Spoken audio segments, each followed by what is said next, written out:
नमस्कार दोस्तों, मैं गार्गी आप सभी का स्वागत करती हूँ स्टडी ग्लोस के प्लेटफॉर्म पर।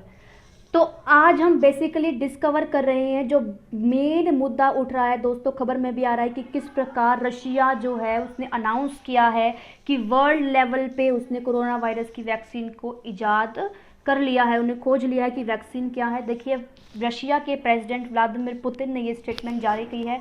उन्होंने अपने बेटी का एग्जाम्पल देके बताया कि किस प्रकार उन्हें वैक्सीन की बेटी को वैक्सीन दी गई और फिर उसके बाद इफेक्टिव रिजल्ट उन्हें देखने को मिले। तो दोस्तों, हम सारी कड़ियों को जोड़ेंगे, शुरुआत से शुरू करेंगे कि वैक्सीन कहाँ से शुरू हुई, क्या क्या ट्रायल हुए, उसके बाद मेजर डेवलपमेंट्स क्या रही और आखिर में जो है अगर इसको यूएन रिकमेंड कर देता है, यूएन इसको सैंक्शन कर देता है, इसको परमिशन दे देता है, तो डेफिनेटली एक बहुत बड़ा स्टेंस वर्ल्ड लेवल पे रशिया का जो है रोल प्ले हो सकता है। तो दोस्तों, डिस्कस करने से पहले मैं आपको बता दूं कि अगर आपको वीडियो ये पसंद आए तो प्लीज़ वीडियो को लाइक करें, शेयर करें, कमेंट करके अपना फीडबैक ज़रूर दें और चैनल को सब्सक्राइब भी ज़रूर करें। चलिए शुरू करते हैं।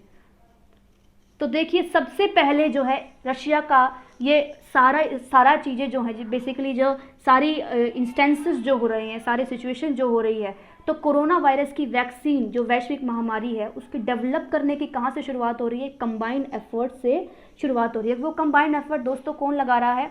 गमैलिया रिसर्च इंस्टीट्यूट, माफ़ कीजिएगा अगर मेरी प्रोनाउंसिएशन में कोई गड़बड़ हुई तो।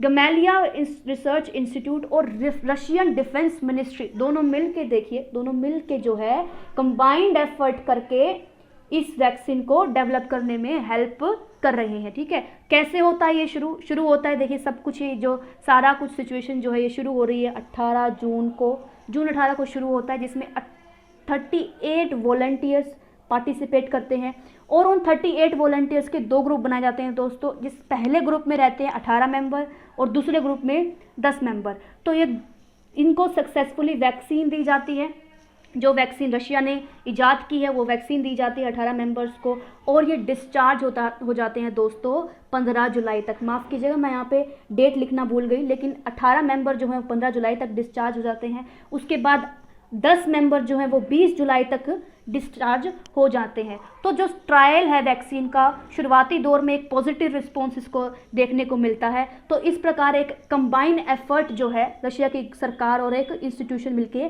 करते हैं। देखिए, इसके बाद हम जानने वाले हैं कि मेथड किस तरह से फॉलो हुआ, क्या मेथड फॉलो किया गया।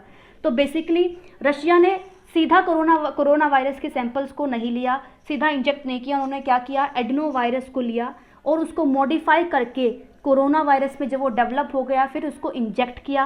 फिर उसके बाद उनको जो भी वॉलंटियर्स थे उन्हें जो है वैक्सीन इंजेक्ट की गई उनकी बॉडी में। उसके बाद दोस्तों एक पॉजिटिव रिजल्ट देखने को मिला। और जो ये मेथड आप कह सकते हैं कि जो मेथड इन्होंने डेवलप किया, मेथड जो फॉलो किया, वो बेसिकली ऑक्सफोर्ड यूनिवर्सिटी में जो ट्रायल्स चल रहे हैं, उनकी स्टडी जो चल रही है, वो भी सेम ही मेथड ट्राई कर रहे हैं।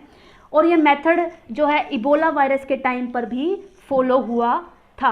आप कमेंट सेक्शन में ज़रूर बताइएगा कि इबोला वायरस कहाँ और कब शुरू हुआ था। तो इस प्रकार ये पूरा मेथड जो है रशियन सरकार फॉलो करती है ट्रायल्स के लिए और एक सक्सेसफुल रिजल्ट उन्हें देखने को मिलता है।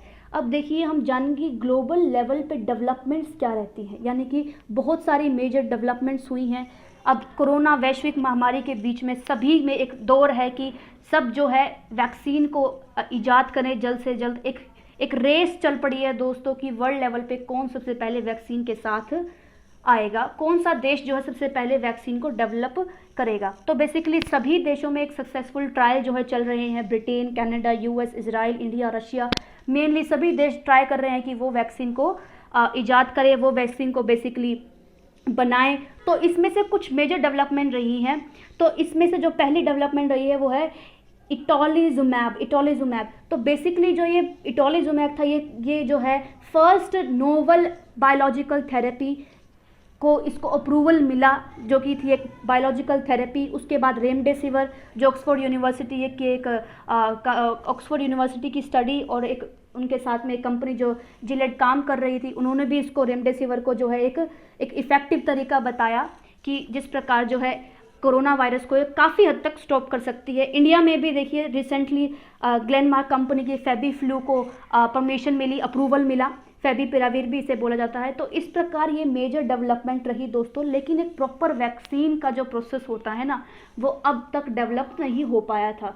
रशिया के क्लेम के अभी तो रशिया ने क्लेम ही किया है कि उन्होंने अनाउंसमेंट की है कि उन्होंने डेवलप कर ली है। अभी यूएन से सैंक्शन मिलेगा तो फिर पता चलेगा कि ग्लोबल लेवल पे क्या वो कारीगर है या नहीं है। तो इस प्रकार डेवलपमेंट रही दोस्तों। अब देखेंगे कि हम वैक्सीन के जो है ना दोस्तों, जो वैक्सीन इजाद की गई है उसके मेजर ट्रायल कहाँ कहाँ चल रहे हैं। देखिए ऑक्सफोर्ड में ट्रायल चल रहा है और फिजर ट्रायल में, ऑक्सफोर्ड में ट्रायल वहाँ 50,000 वॉलेंटियर्स जो हैं उसका पार्ट है ऑक्सफोर्ड ट्रायल का, जो वैक्सीन का ट्रायल चल रहा है। और जो फिजर ट्रायल है उसमें 30,000 वॉलेंटियर पार्ट ले रहे हैं। इससे एक मेजर स्केल पे आपको पता चल सकता है कि किस प्रकार वैक्सीन जो है वो कारगर है या फिर नहीं है। तो रशिया के खिलाफ एक क्रिटिसिज्म आप कह सकते हैं कि ये आता है कि रशिया ने जो है ना दोस्तों, उन्होंने सिर्फ 2000 के लगभग वॉलंटियर्स पे ही ये वैक्सीन ट्राई की गई है। तो हेल्थ एक्सपर्टीज़ जो कहते हैं ग्लोबल लेवल पे, वो कह रहे हैं कि हो सकता है कि जो इसका स्केल है वो बहुत छोटा है, अभी पता नहीं कि कारगर एक्चुअल में है या नहीं है, वो तो बाद में ही पता चलेगा दोस्तों। अभी तो अनाउंसमेंट इसकी हुई है और बहुत सारी कंट्रोवर्सीज भी इसके बीच खड़ी हुई। वो क्या थी कि रशिया के ऊपर इल्ज़ाम लगाया गया कि उनकी इंटेलिजेंट यूनिट जो है वो हैकिंग कर रही है ब्रिटेन, कनाडा और यूएस जैसे देशों में। यूके की नेशनल साइबर सिक्योरिटी सेंटर ने कहा है कि एप्ट-19 नाम का ग्रुप, जिसको अक्सर कोजी बियर भी बुलाया जाता है, वो बेसिकली एक रशियन बेस्ड इंटेलिजेंट टीम है जो हैक कर रही है डेटा को। कौन से डेटा को हैक कर रही है? वो जो रिकॉर्ड किया गया है ब्रिटेन, यूएस और कनाडा के द्वारा। तो ब्रिटेन की सरकार ने इल्ज़ाम लगाया रशिया पे। हाउएवर रशिया की गवर्नमेंट ने इसको बिल्कुल सिरे से खारिज कर दिया और इसे बताया कि यह बिल्कुल झूठ है। अब देखिए दोस्तों, पुतिन ने जो आज स्टेटमेंट दी है उसके अनुसार वैक्सीन जो है उन्होंने डेवलप कर ली है। उन्होंने अपनी बेटी का एग्जाम्पल देके बताया कि किस प्रकार उनकी बेटी को माइल्ड फीवर था और जब वैक्सीन उनकी बेटी को दी गई तो इफेक्टिव रिजल्ट जो है दोस्तों दिखाए गए। तो आप कह सकते हैं कि अगर इस वैक्सीन का ग्लोबल लेवल पर हम कह सकते हैं कि एक ग्लोबल स्टैंस जो है रशिया ने डेवलप कर लिया है। अगर इसको अप्रूवल मिल जाता है, यूएन इसको अप्रूव कर देता है, तो डेफिनेटली रशिया का बहुत बड़ा रोल प्ले इसमें हो सकता है। इंडिया का क्या पोजीशन है दोस्तों? इंडिया बेसिकली अभी एक ह्यूमन ट्रायल को कंडक्ट कर रहा है। तो इस प्रकार देखिए दोस्तों, किस प्रकार जो है वैक्सीन के ट्रायल हुए, ट्रायल के बाद एक सक्सेसफुल रिजल्ट आया और सक्सेसफुल रिजल्ट आने के बाद रशियन गवर्नमेंट ने बेसिकली एक अनाउंसमेंट की है। अब देखना यह है कि किस प्रकार ग्लोबल लेवल पे इन सब चीज़ों पे इफ़ेक्ट पड़ेगा और रशिया का इसमें कितना महत्वपूर्ण रोल रहेगा। आप सभी का इस वीडियो में जुड़ने के लिए बहुत बहुत धन्यवाद।